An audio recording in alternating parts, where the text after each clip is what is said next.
Deep within the desolate Scottish wilderness, shrouded in perpetual mist and ancient secrets, stood Mirror Manor.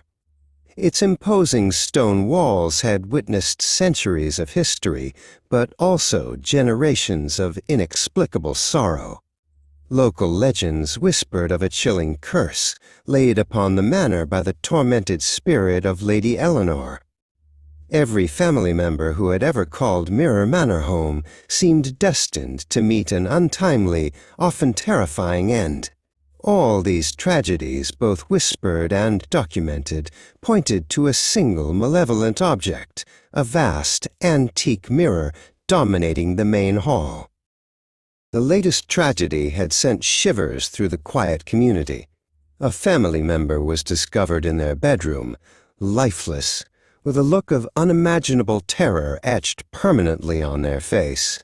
The manor's long-serving guard, Angus, a man usually stoic and unflappable, was found trembling. He claimed to have witnessed something impossible in the main hall mirror, an ominous, shadowy figure moving backward just moments before the discovery. His words painted a picture of pure, unadulterated dread. Into this atmosphere of fear and mystery stepped Lachlan, a young forensic scientist whose unique specialization lay in cases with an undeniable, unexplainable, mystical element. He arrived at Mirror Manor under a sky as heavy as the secrets it held.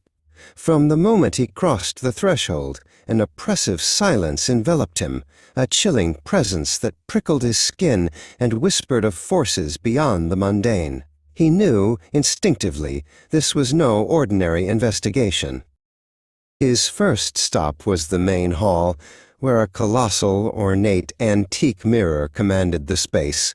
Its silvered surface, tarnished with age, seemed to absorb all light, reflecting only a deeper gloom. As Lachlan approached, a strange, undeniable pull emanated from its depths, a coldness that seeped into his bones. He felt an unsettling sensation, as if the mirror wasn't merely reflecting the room, but actively observing him, its ancient gaze penetrating his very soul. Lachlan began his meticulous investigation in the victim's bedroom. The room was undisturbed, no signs of forced entry, no struggle, nothing to suggest a physical assailant.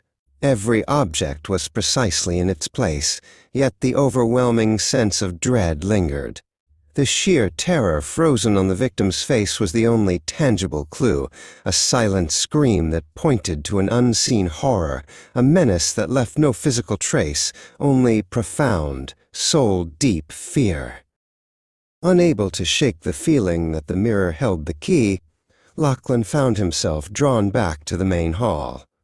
He stared into its depths, his scientific mind searching for a rational explanation for Angus's unsettling account. Then he saw it. Faint, fleeting movements within the mirror's surface, reflections that were not his own, shadowy forms that flickered at the periphery of his vision, disappearing as quickly as they appeared, like ghosts caught in a blink. Determined to find answers, Lachlan retreated to the manor's dusty, forgotten library. He spent hours poring over ancient journals, yellowed letters, and brittle family documents.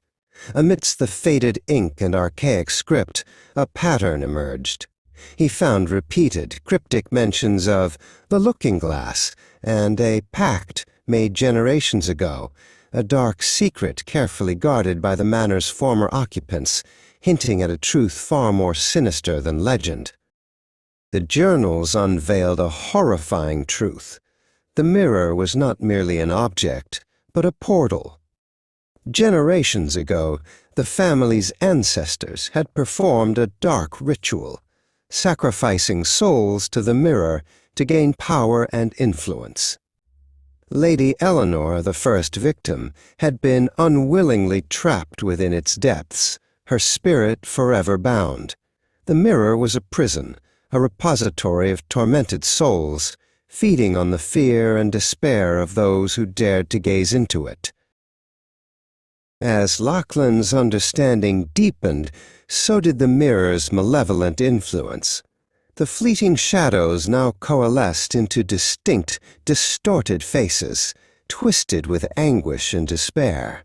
They clearly emerged from the mirror's depths, their mouths moving in silent screams, their eyes fixed on him, whispering unseen words, trying to lure him closer, to draw him into their eternal torment.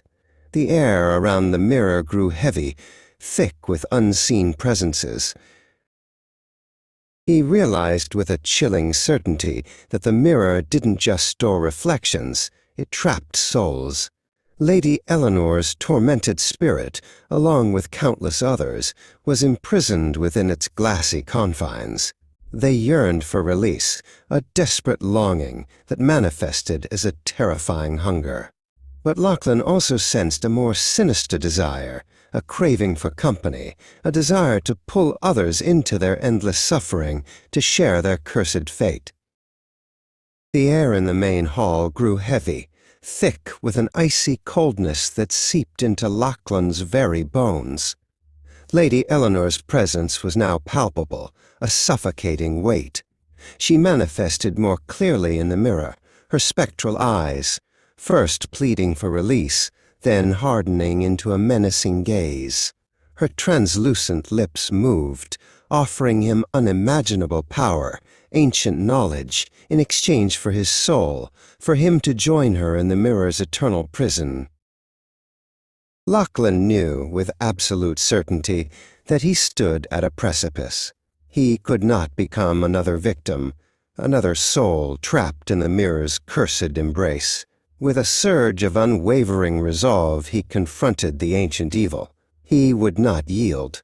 He would find a way to break the ancient curse, to free the tormented souls, or, at the very least, to contain its malevolent power, even if it meant risking his own life and soul in the process.